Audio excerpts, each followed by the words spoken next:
بسم اللہ الرحمن الرحیم السلام علیکم ورحمۃ اللہ وبرکاتہ۔ کوئی قاتل ضرور ہوتا ہے، خودکشی بے وجہ نہیں ہوتی۔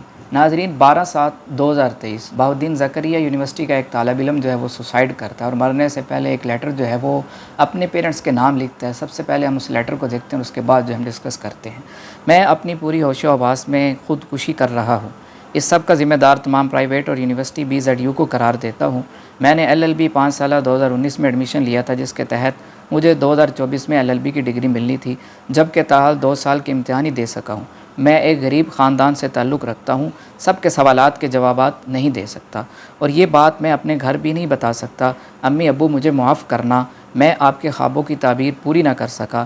مجھے پتہ ہے میں جنت میں نہیں جاؤں گا، لیکن مجھے یہ بھی پتہ ہے جن سب کی وجہ سے میں یہ اقدام اٹھانے کے لیے مجبور ہوں، اللہ انہیں بھی معاف نہیں کرے گا۔ ناظرین، یہ ایک بہت بڑا الزام ہے تمام پرائیویٹ سیکٹر اور بالخصوص BZU کے اوپر کہ یہ لڑکا جو ہے یہ اپنے تمام تر الزامات جو ہے BZU کے اوپر جو ہے وہ لگا رہا ہے۔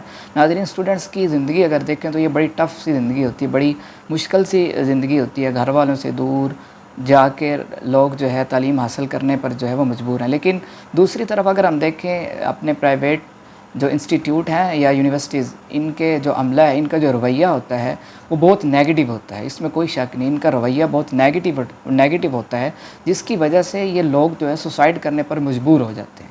یہ گھر سے بھی مجبور ہوتے ہیں، گھر سے باہر جہاں پر پڑھنے کے لیے جا رہے ہیں، اگر وہاں پہ بھی ان کو برڈنائز کیا جائے گا، ان کے اوپر برڈن ڈالا جائے گا، تو وہاں پر بھی یہ مجبور ہوں گے۔ کم از کم ہمارے انسٹیٹیوشن جو ہیں، پرائیویٹ سیکٹر ہیں یا یونیورسٹیز ہیں، ان کو کم از کم کوئی ڈپارٹمنٹ ایسا بنانا چاہیے کہ اس طرح کے جو حادثات ہیں ان سے بچا جا سکے، ان کی ہیلپ آؤٹ جو ہے وہ کی جا سکے۔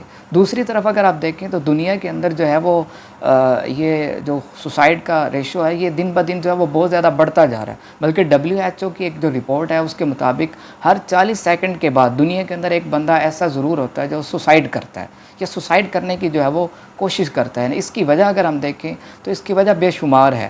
اسٹڈی کا برڈن ہو سکتا ہے، مینٹل ہیلتھ ہو سکتی ہے، اور سب سے بڑی وجہ جو ہے وہ ڈپریشن ہے۔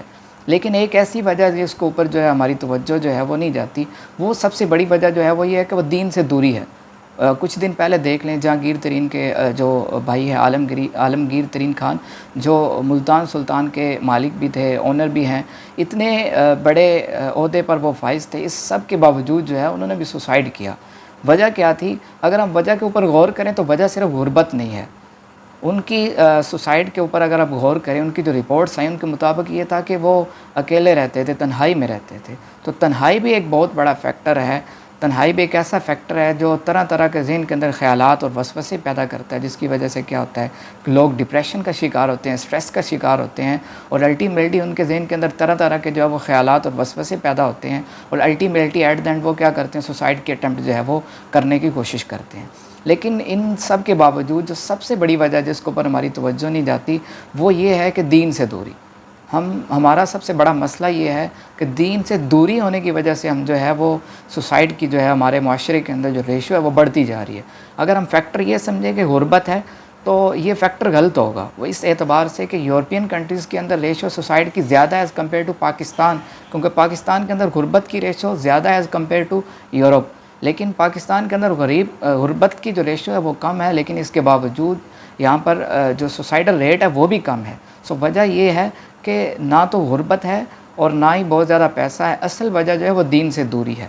قرآن پاک کے اندر اللہ تعالیٰ فرماتے ہیں الا بذکر اللہ تطمئن القلوب، بے شک میرا جو ذکر ہے اس کے اندر ہی سکون ہے، یعنی جو دین ہے صرف اور صرف جو ہے اسی کے اندر جو ہے وہ سکون ہے۔ مفتی طارق مسعود صاحب نے ایک واقعہ جو ہے وہ جو کوٹ کیا، میں ان کا یہاں پہ مینشن کرنا چاہوں گا۔ وہ کہہ رہے تھے کہ ایک بندہ جو ہے وہ سوسائڈ کی اٹیمپٹ کرنے لگا، مرنے کی جو ہے وہ کوشش کرنے لگا، تو مرنے سے پہلے اس نے کہا مرنا تو ہے ہی، تو اس نے کہا مرنے سے پہلے کیوں نہ قرآن پاک کی تلاوت کی جائے، کچھ اچھا کام کیا جائے تاکہ اچھا کام کرتے وہ دنیا سے جو ہے وہ جائے۔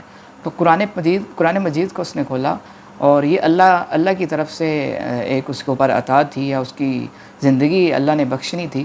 قرآن پاک کی صورت، یہ قرآن پاک کی یہی آیت جو آپ کے سامنے میں نے تلاوت کی ہے، الا بذکر اللہ تطمئن القلوب، کے اوپر اس کی نظر پڑتی ہے، اور جو ہی اس کے اوپر نظر پڑتی ہے نیچے ترجمہ پڑتا ہے کہ بے شک سکون جو ہے وہ سارا کا سارا دین اور اسلام کے اندر ہے۔ وہ پھر توبہ کرتا ہے، اللہ سے معافی مانگتا ہے، اور اپنی زندگی جو ہے وہ باقی دین کے مطابق خوشی سے گزارتا ہے۔ تو اگر یہ بندہ بچ سکتا ہے تو اصل جو چیز ہے وہ سوسائڈ نہیں ہے. اگر زندگی کے اندر مشکلات ہیں تو اس کا اصل جو حل ہے وہ سوسائڈ نہیں ہے. اس کا اصل حل یہ ہے کہ ہم اپنے آپ کو دین کی طرف راغب کریں, اپنی جو زندگی کے جو باقی ایام ہیں ان کو دین اسلام کے مطابق گزارنے کی کوشش کریں, نہ کہ دنیا سے تنگ آ کر, نہ کہ لوگوں کے رویے سے تنگ آ کر, نہ کہ سوسائٹی سے تنگ آ کر, نہ کہ معاشرے سے تنگ آ کر ہم جو ہے سوسائڈ کی کوشش کریں. ہمیں چاہیے کہ دین و اسلام کو فالو کریں اور اس کے مطابق زندگی گزاریں, اور اللہ کا بھی یہ فیصلہ ہے جو قرآن و حدیث کے مطابق دین و اسلام کے مطابق زندگی گزارے گا, اللہ تعالیٰ جو ہے اس کے دل کے اندر, اس کے جو دماغ ہے, اس کی زندگی کے اندر جو ہے وہ خوشیاں پیدا کر دے گا, سکون پیدا کر دے گا. اللہ تعالیٰ ہمیں اس پر عمل کرنے کی بھی توفیق نصیب فرمائے. اس میسیج کو ہمیں چاہیے آگے بھی شیئر کریں, اس پر عمل بھی کریں, اور اس حوالے سے جو آپ کی جو کمنٹس ہوں وہ بھی کمنٹ باکس کے اندر ضرور جو ہے وہ شیئر کیجیے گا. السلام علیکم ورحمۃ اللہ وبرکاتہ.